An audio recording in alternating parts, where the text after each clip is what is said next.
ಸಮಸ್ತ ಕೇವಲಿಗಳಿಗೆ ಜಯವಾಗಲಿ, ಸಮಸ್ತ ಗುರುಗಳಿಗೆ ಜಯವಾಗಲಿ. ಬಿಡುಗಡೆಯ ಬಗ್ಗೆ ಹೇಳ್ತೀನಿ. ಒಂದು ಮನೆಯಲ್ಲಿ ದಿನ ಅತ್ತೆ ಸೊಸೆಗೆ ದಿನ ಜಗಳ ಆಗ್ತಾ ಇತ್ತು. ಬಹಳ ಜಗಳ ಆಗ್ತಾ ಇತ್ತು. ಆ ಜಗಳದ ಒಳಗಡೆ ಜಗಳ ನಡೀತಾ ಅತ್ತೆ ಅಂದ್ಲು ಸೊಸೆಗೆ, ನಿನಗೆ ನರಕದಲ್ಲಿ ಕೂಡ ಜಾಗ ಸಿಗುವುದಿಲ್ಲ ನೋಡು ಅಂತ ಹೇಳಿದ್ಲು. ಅದಕ್ಕೆ ಸೊಸೆ ಅಂದ್ಲು, ಬಹಳ ಒಳ್ಳೇದಾಯ್ತು, ನೀನ್ ಹಾಗಾದ್ರೆ ನಿನ್ನ ಮಾತಿನಿಂದ ಗೊತ್ತಾಯ್ತು ನೀನು ನರಕಕ್ಕೆ ಹೋಗುವವಳು ಅಂತ ಗ್ಯಾರಂಟಿ ಆಯ್ತು ನನಗೆ. ಎಲ್ಲ ಭವದಲ್ಲಿ ನನ್ನನ್ನು ನೀನು ಕಾಡುತ್ತಿದ್ದೀಯ.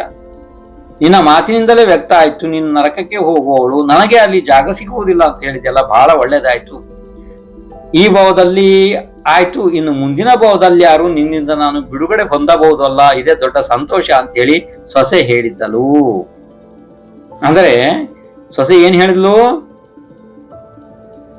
ಸೊಸೆ ಅಂದ್ರೆ, ಮುಂದಿನ ಭವದಲ್ಲಿ ಯಾರು ನಿನ್ನಿಂದ ನನಗೆ ಬಿಡುಗಡೆ ಸಿಗುತ್ತದಲ್ಲಪ್ಪ, ಅಷ್ಟೇ ಸಾಕು, ನೀನು ಹೋಗು ನರಕಕ್ಕೆ, ಬಹಳ ಒಳ್ಳೇದಾಯ್ತು ಅಂತ ಸೊಸೆ ಹೇಳಿದಳು.